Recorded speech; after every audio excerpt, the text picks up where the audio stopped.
ዳጊ እንዴት ነህ? ምን ነው ጠፋክ? አንተ ብቻ እኮ ነው መጥተህ ያልጠየከኝ። ምንም እረፍት አልነበረኝም አምራን። አንዴ አባዬን ጉዳይ ሳስጨርስ፣ አንዴ ደግሞ የአውሬ የሆነ ሰውዬን እስኪፈረድበት ድረስ ስሯሯጥ ብቻ እስኪ ተይኝ እባክህ ዳጊ፣ ተስፋ እንዳትቆርጡ። አለበለዚያ እዚህ የገባሁት ያለ ምንም ምክንያት ነው ማለት ነው። ተስፋ አንቆርጥም አምራን። ያን ጭራት ድጋሚ ለፍርድ ለማቅረብ ምንችለውን ብቻ ሳይሆን ማንችለውን ነገር እናደርጋለን። አንተና ናሆም ፋኑን እየጠበቃችሁት ነው አይደል? እሱ እኮ ሰውን ማከም እንጂ ከሰው ጋር መጣላት አይችልበትም። እጮኛሽ እንደዚህ እንደምታስቢው የዋዛ ሰው አይደለም ባክሽ። እድሜው ረጅም ነው። ደወል። ሄሎ ዶክተር።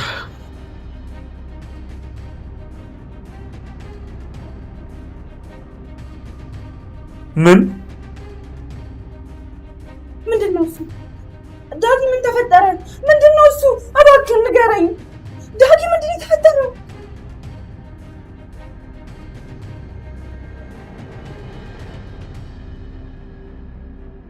ምንም አይነት ካሜራ የለም ጌታዬ።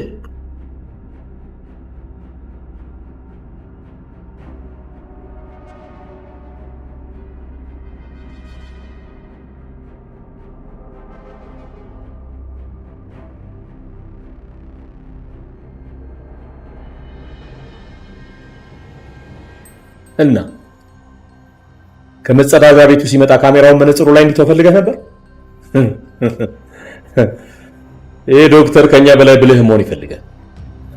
አሁን ምን እናድርግ አለቃ? አምራንን ማስፈታት አለብን። ከዚያ በኋላ አጣብቂኝ ውስጥ እንቀጣቸዋለን። እሺ ጌታዬ፣ ትዕዛዙን እፈጽማለሁ። እጮኛው አምራንን ከእስር ለማስፈታት እጁን አርዝሞ በገንዘብ ከእስር የወጣውን ተፈራን ለማጥመድ ከነላይኩን ቤተሰቦች ጋር ተባብረው ለመስራት የወሰነው ፋኑኤል ተፈራ ላይ ጠጠር ያለ ከባድ ማስረጃ ለማግኘት በመነጽሩ ላይ ካሜራ ገጥሞ ወደ ቤቱ ገብቷል። ቢሆንም ግን በቀላሉ የማይሸወደው ተፈራ ነገሩን አስተውሎ በጋርዶቹ ከባድ የሆነ ክትትል እንዲደረግበት ትዕዛዝ ሰጥቷል። ከዚህም በኋላ ነው ዳጊ አምራንን ለመጠየቅ በሄደበት ከፋኑኤል ስልክ ተደውሎ አንዳች አስደንጋጭ መረጃ የሰማው።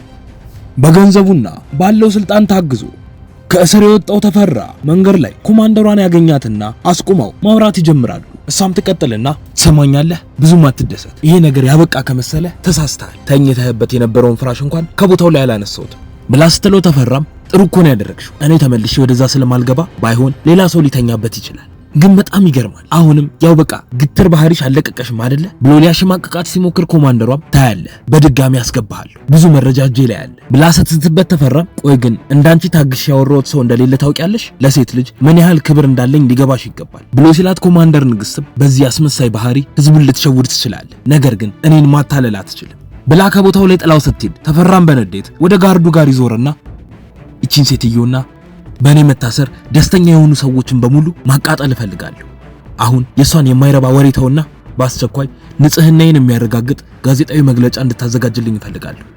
አቶ ለይኩንና ቤተሰቦቹ በእኔ መታሰር መደሰታቸው ግልጽ ነው። ከዚህ በኋላ ግን ከነሱ ጋር ያለኝን አካሄድ በደንብ አድርጌ ያስተካክላለሁ ይለውና ተያይዘው ወደ ቤታቸው ይሄዳሉ። በዛን ሰዓት ላይ ፋኑኤል አምራንን ለመጠየቅ ወደ ታሰረችበት ቦታ ይሄድና ያስጠራታል። እሷም ስታየው ደንግጣ አትምጣ ብያህል ነበረ ለምን መጣ ብላ ስትጠይቀው እሱም ልቤ እዚህ ታስሮ አካሌ ውጪ ቢሆን ምን አደርጋለሁ ብለሽ በአፍሽ ደግመህ እንዳትመጣልሽኝ እንጂ ከልብሽ እንዳልሆነ አውቃለሁ። የኔ ዓለም አንቺ ነሽ፣ ወዴትም ትቼሽ አልሄድም። የኔ ህይወት አደጋ ውስጥ የሚወድቀው አንቺን ከዚህ ማስወጣት ያቃተኝ ቀን። ይልቅ ይህንን ነገር ታዩና በደንብ ለማስታወስ ሞክሪ። ጥይቱ በተተኮሰበት ሰዓት ልጅቷ ላይ አንቺ ብቻ ነሽ ያነጣጥረሽ የነበርሽው? በትክክል ማስታወስ ትችያለሽ?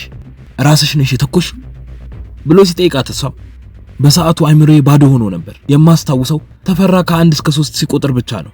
ወደ ልጅቷ የተኮስኩት እኔ ብቻ ነበርኩ ብላ ስትለው ፋኑኤልም እሱን እርግጠኛ መሆን አንችልም አምራን፣ ምክንያቱም በሰዓቱ ተፈራም ሆነ ሌላኛው ሰው መሳሪያ አነጣጥሮ ነበር ብሎ ሲላት እሷም በቃ ፋኑ ይህንን ጉዳይ እንርሳው፣ እኔ የምፈራው ለአንተ ነው፣ ለኔ ብለህ ራስህን አደጋ ውስጥ አትክተት ብላ ስትለው እሱም እመኝኝ አምራን የኔ ውድ ከዚህ እስር ቤት በጣም በቅርቡ ትወጫለሽ፣ ከዛ ድሉን በጋራ ሆነን በደስታ እናከብረዋለን ብሎ ይላትና ይለያያሉ። በዛን ሰዓት ላይ ዳጊ በደስታ ወደ ቤት ተንደርድሮ ይገባና ላይኩንና ዝናሽን እንዳገኛቸው ከሆስፒታል ተደውሎልኝ ነበር ብሎ ሲለው ላይኩን የሚነሳና ምን ነው ጩና ሰላም አይደለችም እንዴ ብሎ ሲጠይቀው ዝናሽን ትቀጥልና ደህና ናት እንጂ ላይኩን እንደዚህ ተደስቶ የሚያወራው ጥሩ ዜና ቢሆን እኮ ነው ብላ ስትል ዳጊም ይቀጥልና አሁን ማየ ልክ ነሽ፣ ከአይሲዩ ክፍል እንደወጣች ዶክተር ፋኑኤል አሁን ደውሎ ነግሮኛል ብሎ ሲላት እሷም ታዲያ ይህን የመሰለ ዜና ሰምተህ ለምን አታቅፈኝም? ናቀፈኝ ትለውና በደስታ ከተቃቀፉ በኋላ በልዳጊ አሁን ሂድና ለወንድምህ ነገረው። ይህንን ደስታ ሰብሰብ ብለን ሄደን እንደ ቤተሰብ አጠገቧ ሆነን እናከብረዋለን ትለውና ተሰብስበው ወደ ሆስፒታል ይሄዳሉ።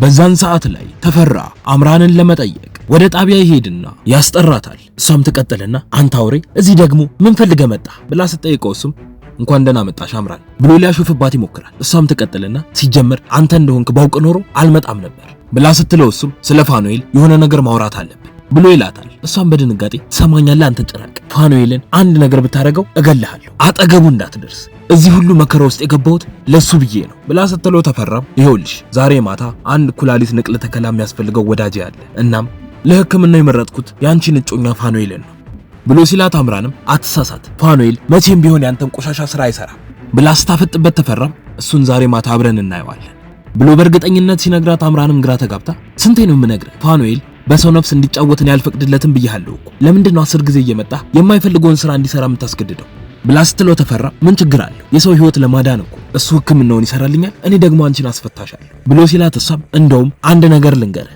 ያቺን ልጅ እኔ የገደልኳት አይመስለኝም ብላ ስትለው ተፈራም በድንጋጤ ምን ብሎ ሲጠይቃት እሷም ምን ነው ደነገጠ ራስህ የገደልካትን ሴት አይደል እንዴ እኔ እንደገደልኳት ያስመሰልከው ሁሉንም ነገር አውቄዋለሁ ብላ ጥላው ወደ ውስጥ ስትገባ እሱም በድንጋጤ ይህች ልጅ የሆነ ያወቀችው ነገር አለ እንዴ ቆይ ምን ባደርግ ይሻላል ብሎ ከራሱ ጋር እያወራ ወደ ቤቱ ይመለሳል። በዛን ሰዓት ላይ ኮማንደሯና ላይኩን ይገናኙና ማውራት ይጀምራሉ። እሷም ተቀጠለና አቶ ላይኩን ተፈራ በመፈታቱ የተበሳጨህ ይመስላል ብላ ስትጠይቀው እሱም እንዴት አልበሳጭም ቆይ ያንን ያክል መረጃ አቅርበንላቸው እንዴት በዋስ ይፈቱታል ብሎ ሲጠይቃት እሷም አንዳንዴ እንደዛ አይነት ነገር ያጋጥማል ግን ደግሞ እናንተም መረጃውን ማሳደዳችሁን እንዳታቆሙ ማለቴ በጥንቃቄ ብላ ስትለው ላይኩን የሚቀጥልና በደንብ ጥንቃቄ እናደርጋለን በነገራችን ላይ አቶ ተፈራን ለማጋለጥ ከናንተ ጋር ደከመኝ ሰለቸን ሳንል በደንብ አድርገን ነው የምንሰራው ብሎ ሲላት እሷም በዚህ ስራ ላይ ሲምባም አብሯችሁ ይሳተፋል አይደለ ብላ ስትጠይቀው እሱም አዎ ግን ሲምባ ራሱን ነፃ ለማውጣት በድምጽ የተቀረጸ ማስረጃ ሰጥቶሻል ግን አንቺ እሱን መረዳት የፈለግሽ አይመስለኝም ምን መሰለሽ ኮማንደር